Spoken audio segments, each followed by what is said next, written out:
పాకిస్తాన్పై మరోసారి మెరుపు దాడి చేసింది ఇండియన్ ఆర్మీ.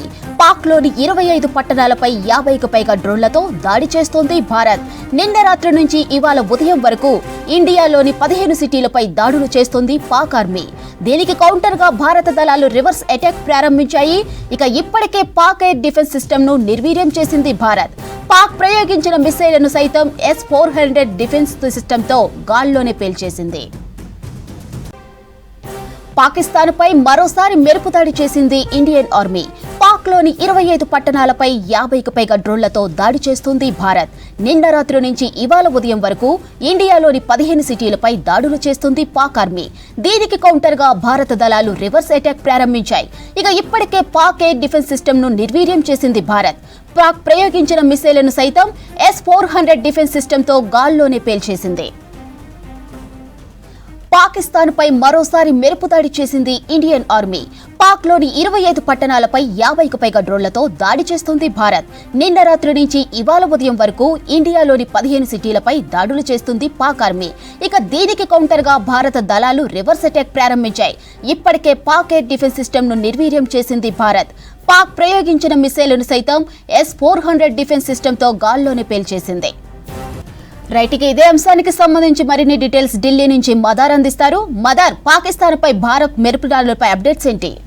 పాకిస్తాన్ పైన భారత్ మెరుపు దాడులు కొనసాగుతున్నాయి. ముఖ్యంగా 25 పట్టణాలు, రావల్పిండి కావచ్చు, లాహోర్ ఇట్లాంటి ప్రాంతాల పైన కూడా ప్రస్తుతానికి భారత్ కు సంబంధించిన 50కి పైగా డ్రోన్లతోటి దాడులు చేస్తున్నట్టుగా ఇండియన్ ఆర్మీకి సంబంధించి అలాగే భారత ప్రభుత్వం కూడా కన్ఫర్మ్ చేసింది.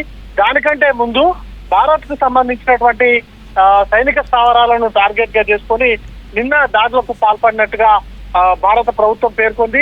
కీలకంగా 15 పట్టణాల్లో ఉన్నటువంటి సైనిక స్థావరాలను లక్ష్యంగా చేసుకొని పాకిస్తాన్ మిసైల్స్ తో కావచ్చు అలాగే డ్రోన్లతో దాడులకు పాల్పడింది. వాటిని భారత్ కు సంబంధించినటువంటి S-400 సుదర్శన్ చక్ర అలాగే ఇతర డిఫెన్స్ సంబంధించినటువంటి రాడార్ వ్యవస్థతోటి వాటిని గాల్లోనే పేల్చివేశారు. యాంటీ డ్రోన్ సిస్టమ్స్ ని యూజ్ చేశారు, వాటిని గాల్లోనే పేల్చారు. వాటికి ప్రతిగా భారత్ రీఇన్స్టేట్ అయింది. వాటికి సంబంధించి ప్రతి దాడులుగా ప్రస్తుతానికైతే భారత్ ఈ దాడులకు పాల్పడుతూ ఉంది. కీలకంగా భారత్ కు సంబంధించి మొదటి నుండి కూడా ఒకటే పాలసీ అవలంబిస్తుంది.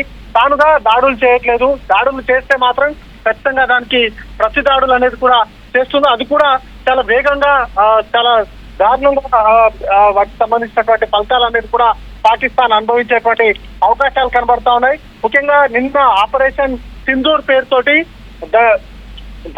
పాక్ ఆక్యుపైడ్ కాశ్మీర్ లో ఉన్నటువంటి 9 ఉగ్రవాద స్థావరాలపైన దాడులు చేసిన తర్వాత భారత్ వైపు పాకిస్తాన్ నుంచి కవ్వింపు చర్యలు అనేది కూడా ముమ్మరం చేసింది. ముఖ్యంగా భారత్ కు సంబంధించి సెక్యూరిటీకి సంబంధించినటువంటి పోస్టులు అలాగే సివిలియన్స్ ని టార్గెట్ గా చేసుకొని పాకిస్తాన్ దాడులు అనేది కూడా పాల్పడింది. కీలకంగా మోటార్ సెల్స్ కావచ్చు, ఆర్డినరీ వెపన్స్ ని వాడుతూ భారత్ కు సంబంధించినటువంటి సివిలియన్స్ ని లక్ష్యంగా చేసుకొని పూంచ్ సెక్టార్, దాంతో పాటు యూరి సెక్టార్, బారాముల్లా లాంటి సెక్టార్స్ లో కావచ్చు అలాగే సరిహద్దు ప్రాంతాల్లో ఉన్నటువంటి ప్రజలకు సంబంధించినటువంటి ఇళ్లు అలాగే మౌలిక సదుపాయాలు ధ్వంసం చేసేలాగా పాకిస్తాన్ సీజ్ ఫైర్ వైలేషన్ కి పాల్పడతా ఉంది. వాటిని న్యూట్రలైజ్ చేసేందుకు భారత్ కూడా ధీటుగా జవాబిస్తూనే పాకిస్తాన్ ఇంప్లిమెంట్ చేసినటువంటి రాడార్ సిస్టమ్ ని భారత్ ఇప్పటికే ధ్వంసం చేసింది.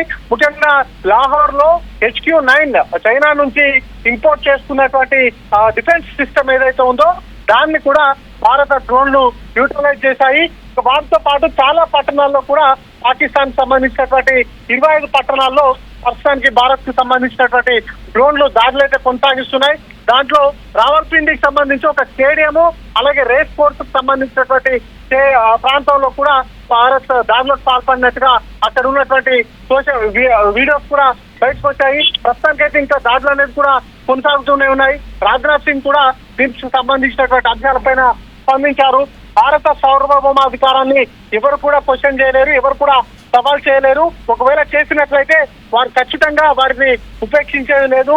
భారత్ కు సంబంధించి ఖచ్చితంగా దాడులు చేస్తే, భారత్ వైపుగా దాడులు చేస్తే ఖచ్చితంగా వాటికి తిరిగి ప్రతి దాడులు అనేది కూడా ఉంటాయి అనేటువంటి అంశాన్ని స్పష్టం చేశారు. ప్రస్తుతానికైతే సరిహద్దు ప్రాంతాల వెంబడి పూర్తి స్థాయిలో గట్టి అనేది కూడా పెంచింది భారత ప్రభుత్వం. ముఖ్యంగా రాజస్థాన్ లో ప్రస్తుతానికి రాజస్థాన్ కావచ్చు, గుజరాత్ కావచ్చు, పంజాబ్ వంటి ప్రాంతాల్లో కీలకంగా ఈ సరిహద్దు ప్రాంతం ఎక్కువగా ఉన్నటువంటి ప్రాంతాలు ఇవి. వాటికి ఎక్కువగా ఫోకస్ అనేది కూడా పెట్టారు. సరిహద్దు ప్రాంతాల్లో ఉన్నటువంటి ప్రజలను సురక్షిత ప్రాంతాలకు తరలింపు పైన ఫోకస్ చేయడంతో పాటు పాకిస్తాన్ నుంచి ఎట్లాంటి దాడి జరిగినా ఓవైపు పాకిస్తాన్ సంబంధించినటువంటి రేంజర్స్ సీజ్ ఫైర్ వైలేషన్ పాల్పడుతూనే మరోవైపు మిసైల్స్ తోటి డ్రోన్లతోటి సైనిక స్థావరాలను లక్ష్యంగా చేసుకొని దాడులకు కూడా పాల్పడుతున్నారు. కాబట్టి ఒకవైపు ఈ సీజ్ ఫైర్ వైలేషన్ ని సమర్థవంతంగా తిప్పికొడుతూనే మరోవైపు పాకిస్తాన్ నుంచి వచ్చేటువంటి డ్రోన్ల దాడి కావచ్చు, లేకపోతే మిసైళ్ల దాడిని కూడా అంతే సమర్థవంతంగా తిప్పికొడుతున్నారు. వాటితో పాటు భారత్ కూడా వారు ఏ విధంగానైతే మన సైనిక స్థావరాలను లక్ష్యంగా చేసుకొని దాడులకు తెగబడుతున్నారో అదే స్థాయిలో భారత్ కూడా ప్రతిస్పందిస్తుంది.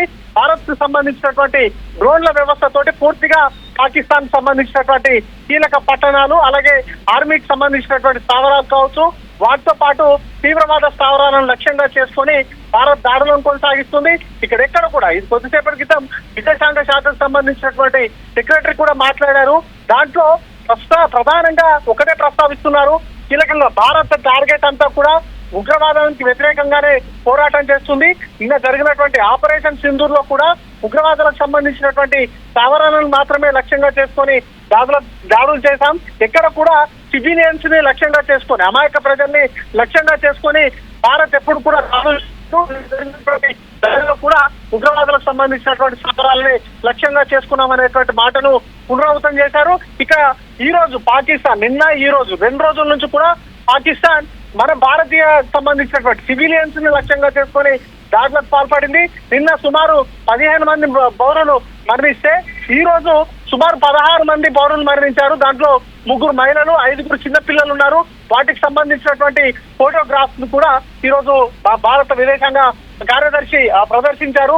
మొత్తంగా ఓవరాల్ గా పాకిస్తాన్ సంబంధించి ఉగ్రవాదానికి వ్యతిరేకంగా పాకిస్తాన్ ముందుకు రావట్లేదు. చర్యలకు సంబంధించి భారత్ లో ఉగ్రవాద దాడులు జరిగినటువంటి సందర్భాల్లో భారత్ అనేక మార్లు జాయింట్ కమిటీ వేసి వాటికి సంబంధించినటువంటి విచారణకు గతంలో సహకరించినప్పటికీ పఠాన్కోట్ సందర్భంలో పూర్తి స్థాయిలో జాయింట్ కమిటీ వేశారు, ఎంక్వైరీ కమిటీ వేశారు. ఆ సందర్భంలో కూడా పాక్ సహకరించలేదు. ఇప్పుడు మాత్రం పెహల్గావ్ దాడి జరిగిన తర్వాత మాత్రం న్యూట్రల్ ఏజెన్సీస్ తోటి విచారణ జరిపించాలన్నటువంటి డిమాండ్ తీసుకొస్తున్నారు. కానీ గతంలో ఎప్పుడు కూడా పాకిస్తాన్ సహకరించలేదు. అలాగే ఇప్పుడు ఈ మనం నిన్న చేసినటువంటి ఆపరేషన్ సింధూర్ లో సరిపోయినటువంటి టాప్ మోస్ట్ టెర్రరిస్టులందరికీ కూడా పాకిస్తాన్ స్టేట్ హానర్ తోటి వారికి అంత్యక్రియలు నిర్వహిస్తున్నటువంటి వీడియోస్ కూడా వైరల్ అయ్యాయి. వాటిని కూడా ఈ సందర్భంగా ఆయన చెప్పారు. ఓవరాల్ గా పాకిస్తాన్ కి సంబంధించి హై టెన్షన్స్ అయితే కొనసాగుతున్నాయి. ఓవైపు సెక్యూరిటీకి సంబంధించి బార్డర్స్ లో సెక్యూరిటీకి సంబంధించినటువంటి సోల్జర్స్ కి సంబంధించినటువంటి మూవ్మెంట్ ను పెంచడమే కాకుండా అక్కడ ఉన్నటువంటి సరిహద్దు ప్రాంతాల్లో ఉన్నటువంటి ప్రజలను ఎవాక్యుయేట్ చేస్తున్నారు. మరోవైపు పాకిస్తాన్ చేస్తున్నటువంటి దాడులకు ప్రతి దాడులుగా భారత్ కు సంబంధించినటువంటి డ్రోన్లతోటి పాకిస్తాన్ పట్టణాల్లో దాడులు అయితే తీవ్రతరం చేసింది. దానికి సంబంధించినటువంటి నష్టం కూడా పాకిస్తాన్ పైన చాలా ఎక్కువగా ఉండేటువంటి అవకాశం ఉంది. ఇప్పటికే అక్కడ జరుగుతున్నటువంటి PSL పాకిస్తాన్ సూపర్ లీగ్ సంబంధించిన క్రికెట్ మ్యాచ్ లో కూడా ప్రస్తుతానికి వేరే ప్రాంతానికి కరాచీకి మార్చినట్టుగా కూడా చెప్తా ఉన్నారు. అక్కడ పాకిస్తాన్ క్రికెటర్స్ తో పాటు ఇంగ్లాండ్ సంబంధించినటువంటి క్రికెటర్లు, అలాగే వివిధ దేశాలకు సంబంధించినటువంటి క్రికెటర్లు కూడా ఉన్నారు. వారికి సంబంధించినటువంటి భద్రత పట్ల కూడా ఆయా దేశాలకు సంబంధించినటువంటి అధికారులు ఆందోళన ఉన్నారు. పాకిస్తాన్ సంబంధించి ఉగ్రవాదానికి వ్యతిరేకంగా కలిసి రాకపోవడంతో ఈ స్థాయిలో పాకిస్తాన్ సంబంధించినటువంటి దాడులు కావచ్చు, లేకపోతే ప్రతి దాడులు అనేది కూడా ఎదుర్కోవాల్సినటువంటి సిచ్యువేషన్ ప్రస్తుతం పాకిస్తాన్ ఫేస్ చేస్తా ఉంది. ऑपरेशन सिंदूर पर 7 मई 2025 को हुई प्रेस कॉन्फ्रेंस के दौरान भारत ने अपनी प्रतिक्रिया को केंद्रित, संतुलित और गैर उत्तेजक बताया था। यह विशेष रूप से स्पष्ट किया गया था कि पाकिस्तानी सैन्य ठिकानों को निशाना नहीं बनाया गया। साथ ही दोहराया गया कि भारत में किसी भी सैन्य लक्ष्य पर हमले का उचित जवाब दिया जाएगा। 7 से 8 मई 2025 की रात को पाकिस्तान ने उत्तरी और पश्चिमी भारत में स्थित कई सैन्य ठिकानों को जैसे कि अवंतीपुरा, श्रीनगर, जम्मू, पठानकोट, अमृतसर, कपूरथला, जालंधर, आदमपुर, भटिंडा, चंडीगढ़, नाल, फलौदी, उत्तरलाई और भुज पर ड्रोन और मिसाइलों से हमला करने का प्रयास किया। इन हमलों को इंटीग्रेटेड काउंटर यूएस ग्रिड और वायु रक्षा प्रणालियों द्वारा निष्क्रिय कर दिया गया।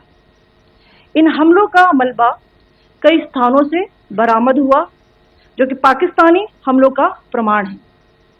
आज सुबह भारतीय सशस्त्र बलों ने पाकिस्तान के कई स्थानों पर वायु रक्षा रडार और प्रणालियों को निशाना बनाया। भारत की प्रतिक्रिया समान क्षेत्र में समान तीव्रता के साथ की गई। यह विश्वसनीय रूप से ज्ञात हुआ कि लाहौर में स्थित एक वायु रक्षा प्रणाली को